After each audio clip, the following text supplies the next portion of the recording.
Assalamualaikum warahmatullahi wabarakatuh. Jumpa lagi bareng Mimin di channel Bocah Indigo. Seperti biasanya pada kesempatan kali ini admin akan membagikan sebuah cerita. Cerita ini ditulis oleh Alin Ambarwati yang berjudul Gancat di Gunung Lawu. Namun sebelum kita masuk ke inti ceritanya, alangkah lebih baik jika kita berdoa bersama-sama terlebih dahulu. Al-Fatihah. A'udzubillahi minasyaitonirrajim. Bismillahirrahmanirrahim. Alhamdulillahirabbil alamin arrahmanirrahim maliki yaumiddin. Iyyaka na'budu wa iyyaka nasta'in. Ihdinas siratal mustaqim siratal ladzina an'amta 'alaihim ghairil maghdubi 'alaihim waladdallin. Amin.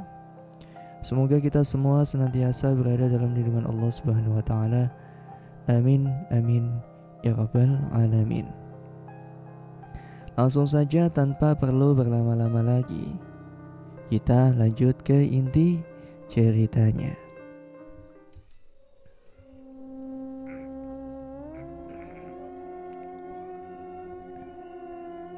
Malapetaka terkadang datang tanpa permisi, menyisakan sembilu di relung hati, dan tersisa kenangan perih hingga hidup terasa sepi. Sejatinya manusia tak luput dari persoalan duniawi, bersikap semena-mena, dan selalu beranggapan hidup hanya sekali. Pikiran sempit itulah yang justru mengantarkan malapetaka itu datang di kehidupan manusia. Sebab sejatinya hidup adalah sebuah pembalasan. Jika memupuk hal manis, tentu akan menuai hal manis pula. Namun jika sebaliknya, maka malapetakalah yang justru ada. Namaku Abi. Aku seorang mahasiswa di salah satu kota besar yang ada di Jawa Tengah. Saat ini aku sedang menjalani kesibukan perkuliahanku di semester 6. Itu artinya libur semester nanti menjadi libur semester panjangku, sebelum nanti fokus dengan skripsi dan tugas-tugas lainnya. Di kampus aku memiliki 6 teman baik. Kami selalu nongkrong di salah satu warung tak jauh dari kampus. Keenam temanku itu sebut saja Husein, Hasan, Imron, Fajar, Tari, dan Dila. Kami bertuju bukan dari satu jurusan yang sama, namun kami bertemu di tempat tongkrongan langganan kami, menjadi akrab sejak maba hingga saat ini. Siang ini kami sudah membuat janji temu bersama. Liburan sebentar lagi tiba, itu artinya kami perlu melakukan sebuah agenda untuk mengisi kekosongan liburan semester yang cukup lama. Aku datang lebih dulu di warung, kemudian disusul kedua teman perempuanku, dan tak lama keempat temanku yang lain pun tiba. Kami memesan makanan dan minuman sebagai teman ngobrol kami kali ini. Guys, bentar lagi kan libur semester nih, liburan yuk, ucapku. Boleh juga sih, ide Lubi. Apalagi kan kita libur 1 bulan lebih tuh. Sayanglah kalau kita gak pakai buat healing, ucap Fajar menambahi. Gimana kalau ke pantai?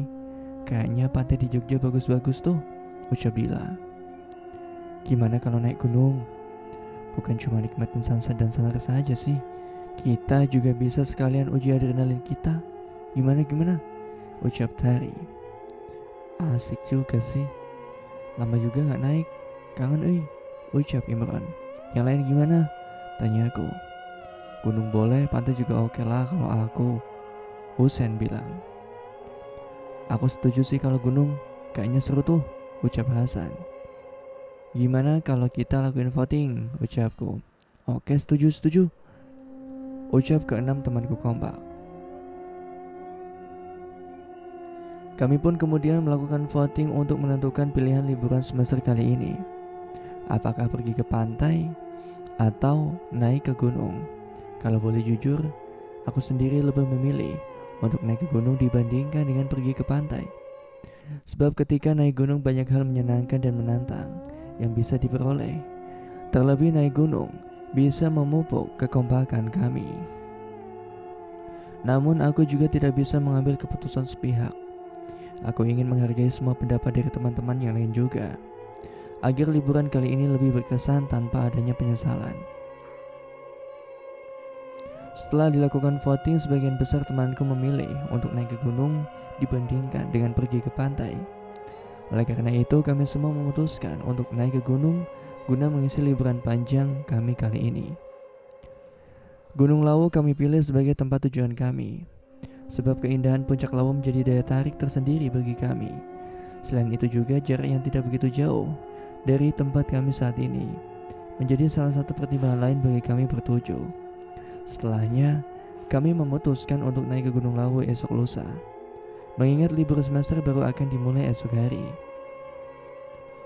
Dengan waktu yang tidak banyak, kami pun memilih untuk membagi tugas. Pertama, tugas untuk menyiapkan perlengkapan pendakian.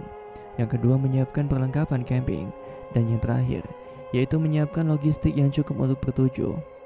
Beruntung semua teman-temanku pun sigap dan bersedia untuk mengikuti arahan yang ada. Hingga tak butuh waktu banyak untuk menyiapkan segala hal itu untuk pendakian kali ini. Di tengah perbincangan, Fajar pun menyusulkan sebuah ide yang tak biasa untuk pendakian kami ke Gunung Lawu kali ini. Fajar usul agar kami semua tidak membawa gawai saat mendaki nanti. Tujuannya agar masing-masing dari kami tidak sibuk sendiri dengan gawainya masing-masing. Kami hanya diperbolehkan membawa kamera untuk mengabadikan momen pendakian ini. Awalnya teman-temanku kurang begitu setuju dengan usulan Fajar, namun mereka bersedia untuk mempertimbangkannya. Fajar pun tidak begitu puas dengan jawaban teman-temannya itu. Ia ingin teman-temannya langsung menyetujui usulan yang ia berikan tanpa harus mempertimbangkannya lagi. Alhasil, Fajar pun terus membujuk mereka tanpa henti. Semisal kalian bawa HP masing-masing, pasti pendakian kita akan basi. Kita akan sibuk post foto, post video di sosmed, sibuk update status, sibuk balas pesan teman, dan yang lainnya. Terlebih lagi kita akan sibuk buat kasih kabar bapak sama ibu di rumah. Coba deh bayangin, seribet apa kita nanti kalau tetap naik dan tetap bawa gawai, ucap Fajar. Ucapan Fajar ada benarnya juga. Terlebih lagi aku dan teman-teman selama ini tidak pernah lepas dari gawai. Hampir 24 jam gawai tak pernah jauh dari keberadaan kami. Ini adalah momen yang tepat untuk kami semua lebih mengeksplor alam dengan tidak melibatkan gawai di dalamnya. Usulan Fajar ada benarnya juga loh, kita terapin. Terlebih lagi selama ini kan kita nggak pernah lepas dari gawai. Kita nongkrong aja, pasti ada aja yang sibuk sendiri dengan gawainya. Ini waktu yang tepat untuk kita quality time dengan diri kita sendiri dan juga untuk kita bersama, ucapku. Setelah aku memberikan pandangan perihal usul Fajar pada teman-teman yang lain, akhirnya mereka semua pun setuju dan sangat tertarik dengan apa yang diusulkan oleh Fajar. Usulan Fajar pun akhirnya berujung kesepakatan. Kami nongkrong sampai petang tiba. Kalau sudah bertemu, memang suka lupa waktu, sebab obrolan kami terlampau asyik untuk dilewatkan begitu saja. Terlebih lagi setelah ada obrolan perihal pendakian ke Gunung Lawu ini, aku dan teman-teman sudah mulai membayangkan betapa menyenangkannya pendakian kami nanti. Bahkan aku dan yang lainnya pun mulai tak bisa lepas dari imajinasi kami perihal keindahan puncak Gunung Lawu.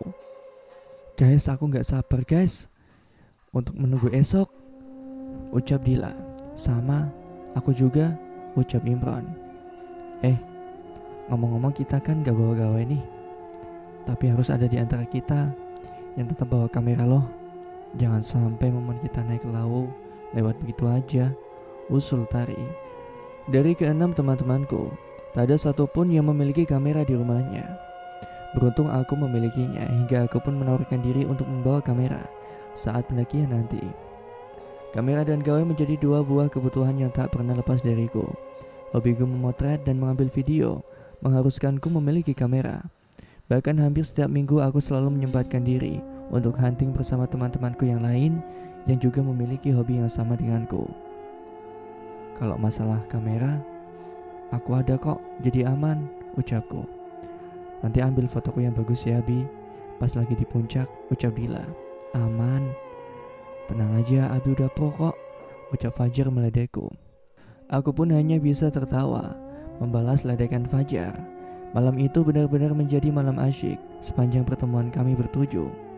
Bayangan-bayangan tentang keindahan laut dan juga keindahan tiap tanah yang akan kami pijaki nantinya terus membayangi pikiran kami bertujuh. Meskipun pendakian baru akan kami lakukan besok lusa, namun aroma Gunung Lawu sudah hampir di tengah-tengah perbincangan kami. Sontak, hal itu semakin menambah gairah di diri kami bertujuh. Lawu, kami akan datang. Lawu, I'm coming, teriak semua teman-temanku. Sontak teriakan kami pun menimbulkan gaduh di warung yang kami singgahi itu. Para pengunjung lain pun memandang ke arah kami satu persatu karena teriakan kami. Kami pun hanya membalasnya dengan tertawa lebar, seolah-olah dunia saat itu hanya milik kami bertujuh dan yang lainnya hanya ngontrak. Karena hari sudah semakin larut, aku pun memutuskan untuk mengajak semua teman-temanku untuk pulang. Terlebih lagi esok hari kita harus mempersiapkan segala hal yang akan kami bawa saat pendakian nantinya. Jangan sampai ada satu barang pun yang terlewat. Selain itu juga aku menyarankan pada mereka semua untuk meminta izin pada orang tua mereka perihal pendakian ini. Aku tidak ingin mereka tidak pamit ke orang rumah. Bagaimanapun juga izin menjadi salah satu hal yang cukup penting demi keselamatan kami semua. Beruntung semua teman-temanku tak keberatan dengan apa yang aku katakan. Bahkan mereka semua berterima kasih padaku karena sudah diingatkan. Karena terlalu bersemangat mereka sempat lupa dengan izin tersebut.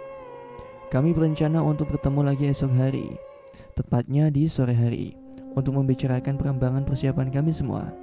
Kami pun sepakat untuk bertemu di warung yang sama, di jam yang sama pula. Karena kami sudah begitu akrab dengan pemilik warung, tentu ia tak akan keberatan dengan keberadaan kami yang berisik dan kerap kali menimbulkan kegaduhan.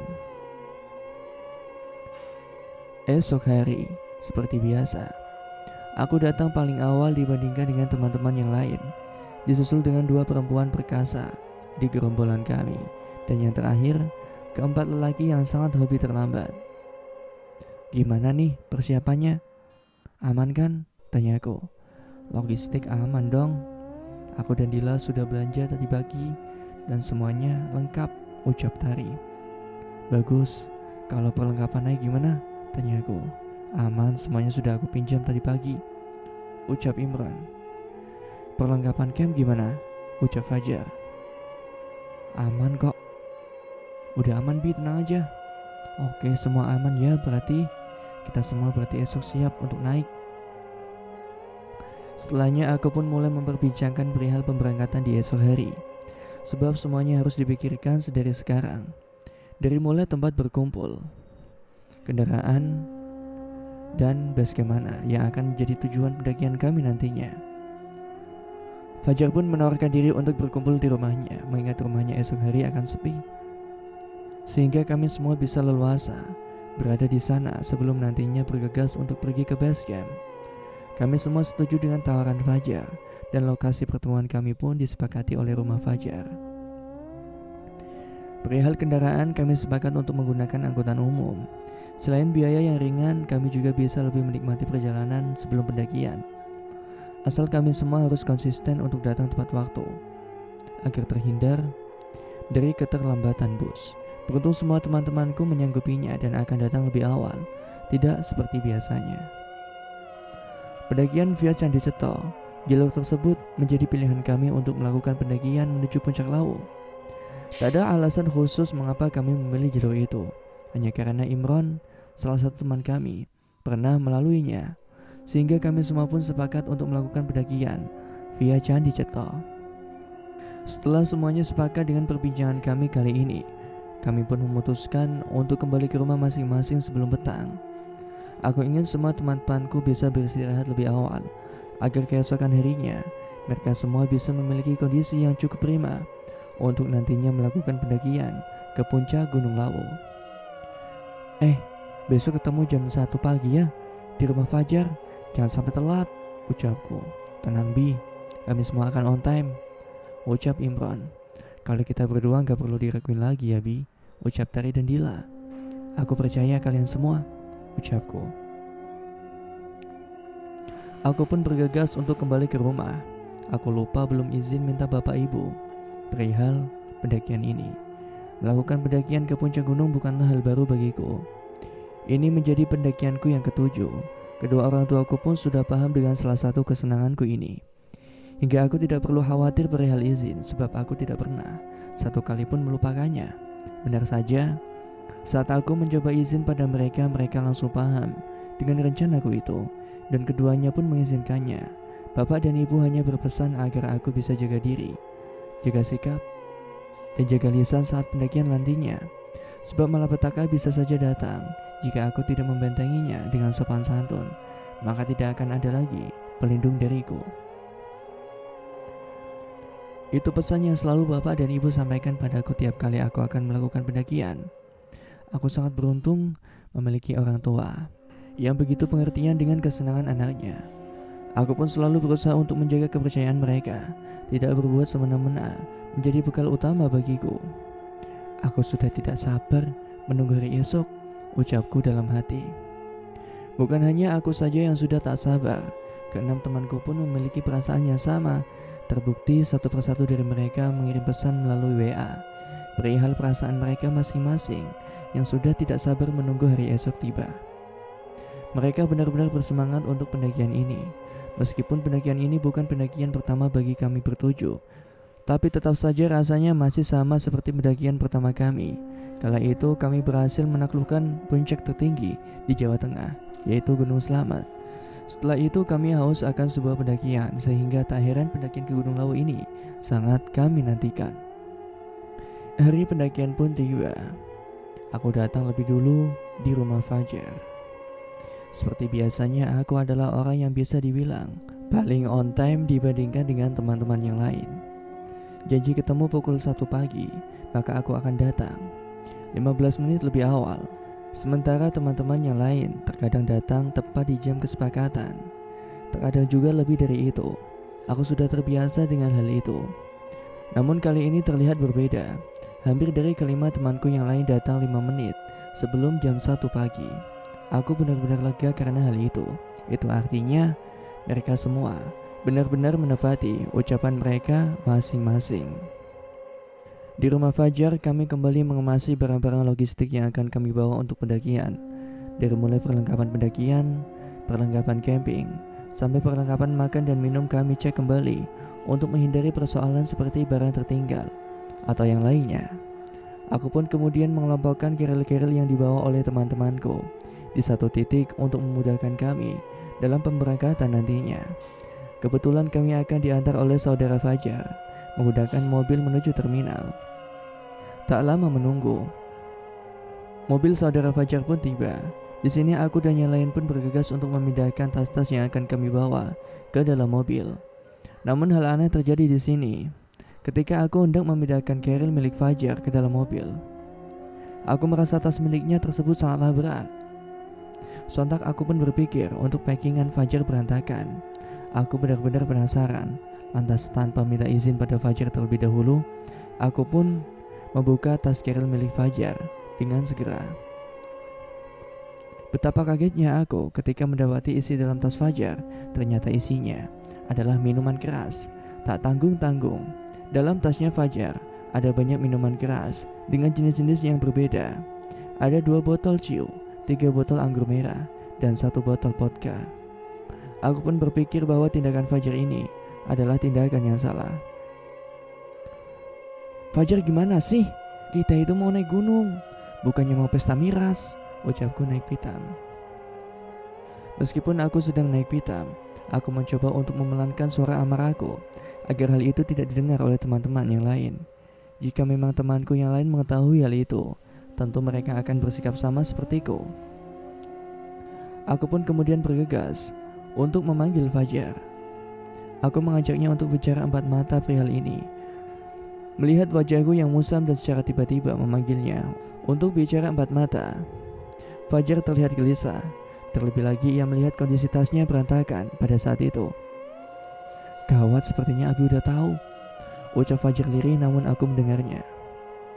Meskipun ia gelisah, namun ia berjalan ke arahku dengan sikap santai. Bahkan ia pun tersenyum-senyum sepanjang jalan. Kenapa Bi? Tanya Fajar. Aku ingin bicara empat mata sama kamu, ucapku. Aku pun membawa Fajar untuk pergi menuju ruang dapur. Di sana aku berusaha untuk mengendalikan emosiku. Aku tidak ingin karena persoalan ini rencana kami naik Gunung Lawu menjadi berantakan. Akhirnya aku pun mencoba menginterogasi Fajar dengan penuh kesabaran, meskipun rasanya aku sangat ingin mencabik-cabik wajahnya. Kamu tahu apa yang salah dalam dirimu? Tanyaku. Miras, ucap Fajar. Lah, kamu langsung feeling tanpa aku ngasih tahu. Itu artinya perbuatan kamu keliru, Jar, ucapku. Gak ada yang keliru kok. Aku bawa apa yang aku butuhkan. Lagian, miras juga gak bakal bikin kita semua celaka. Tentu dengan miras, kondisi badan kita kan akan selalu fit dan tidak akan terjadi hipotermia nantinya, ucap Fajar membela diri. Fajar, kita itu mau naik gunung, bukan mau pesta. Kita itu dilarang untuk membawa miras ke atas gunung. Terlebih lagi, gunung yang akan kita semua daki itu adalah Gunung Lawu. Kita bertujuh bisa celaka nantinya, ucapku mencoba menasihati Fajar. Bukannya minta maaf dan merasa bersalah akan hal itu, Fajar justru bersikap acuh tak acuh. Ia merasa tindakannya benar dan tidak menyalahi kesepakatan. Sebab kesepakatan kami sebelum naik hanyalah tidak diperbolehkan untuk membawa handphone atau gawai, bukan tidak diperbolehkan untuk membawa miras. Hingga menurut Fajar tindakan itu tidaklah salah dan tidak menyimpang dari aturan yang sudah mereka sepakati sebelumnya. Namun seharusnya Fajar sudah berpikir jernih. Meskipun hal itu tidak ada dalam kesepakatan kami bertujuh, setidaknya ia tahu bahwa miras adalah hal yang salah dan tidak perlu dituliskan ataupun disepakati terlebih dahulu.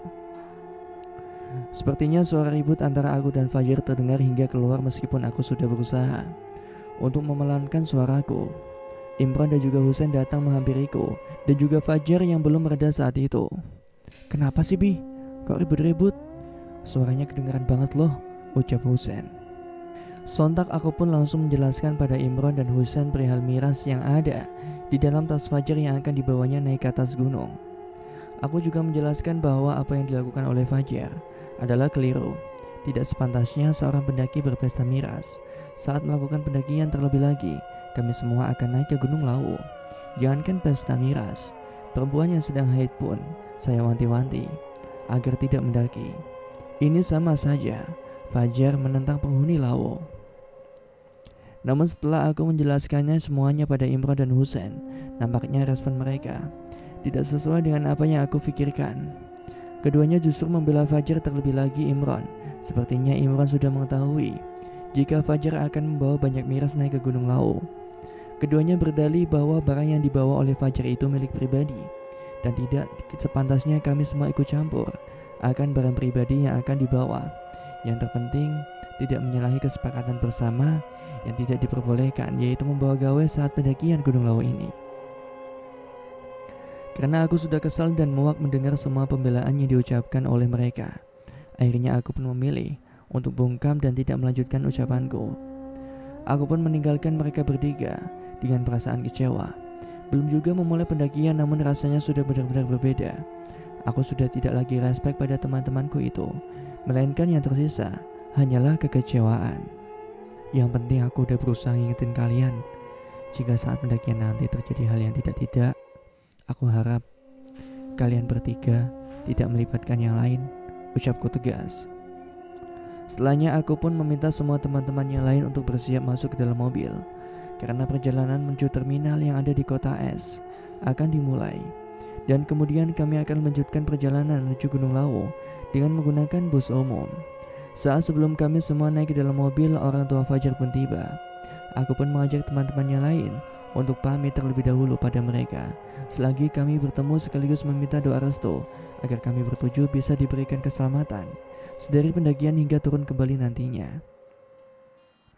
Kami pamit dulu ya, Pak, Bu. Kami mau naik ke Lawu, ucapku. Hati-hati ya kalian semua, jaga sikap, jaga ucapan. Jangan berbuat aneh-aneh di Gunung Lawu nantinya, ucap Bapak Fajar. Pesan yang diucapkan kedua orang tua Fajar tak berbeda jauh dengan pesan yang diberikan oleh kedua orang tuaku pada aku. Memang sangatlah penting menjaga sikap dan lisan saat melakukan pendakian. sebab kami semua akan berada di alam yang tidak biasa kami pijaki. Tentunya tata krama dan sopan santun sangat penting dan harus dijunjung tinggi untuk bisa saling menghormati antara sesama makhluk Allah. Setelah pamit satu persatu dari kami pun naik ke dalam mobil dan perjalanan pun dimulai. Tak butuh waktu lama untuk bisa sampai ke terminal, sebab jarak rumah Fajar dengan terminal hanya sekitar 1 jam jika ditempuh dengan menggunakan mobil. Sampainya di terminal, kami bergegas untuk mencari bus yang mengarah ke Gunung Lawu, terutama yang mengarah ke jalur pendakian Candi Ceto. Kami pun segera menemukannya. Bus itu hampir berangkat. Beruntung kami tidak tertinggal bus saat itu. Kami pun langsung bergegas naik ke bus. Setelahnya bus langsung berangkat. Di sepanjang jalan aku masih teringat dengan miras-miras yang ada dalam tas milik Fajar. Aku masih tidak habis pikir dengan jalan pikiran Fajar yang tidak biasa. Jika memang mau pesta miras, mengapa harus naik ke Lawu? Bukankah bisa dilakukan di tempat lain selain di gunung? Selain itu juga aku masih kecewa dengan Husain dan Imron yang jelas-jelas lebih membela Fajar dibandingkan denganku. Padahal mereka jelas tahu bahwa apa yang dilakukan Fajar itu adalah perbuatan yang keliru. Setidaknya mereka berdua bisa memihakku dalam situasi ini. Namun pada kenyataannya semua berbalik arah. Aku terus berusaha untuk meredam emosiku yang sebetulnya sangat ingin aku ledakan. Namun jika aku tidak menahannya, kasihan teman-teman yang lain yang tidak tahu apa-apa. Sedangkan aku sangat paham betapa excitednya teman-teman yang lain saat mendengar rencana pendakian ke Lawu ini. Aku tidak ingin mengacaukan segalanya. Perjalanan di pagi buta menjadi keharusan bagi kami karena kami mengejar waktu pagi untuk pendakian. Selain itu juga kami harus menempuh perjalanan yang cukup panjang dari kota Es menuju Karanganyar. Perjalanan menuju ke Karanganyar memakan waktu kurang lebih 5 jam. Sehingga jika kami berangkat tepat di jam 1 pagi, maka kami akan sampai di sana kurang lebih jam 6 pagi. Wajar saja jika kami cukup kesulitan untuk mencari bus di terminal yang mengarah ke Karanganyar. Beruntung kami semua masih bisa mendapatkannya, meskipun harus bersusah payah terlebih dahulu. Di samping perjalanan, kami bertujuh memutuskan untuk beristirahat. Kami memanfaatkan waktu yang sebentar itu untuk tidur, setidaknya agar tubuh kami kembali fresh ketika sampai di Karanganyar. Tak ada satupun di antara kami bertujuh yang tidak tidur saat itu.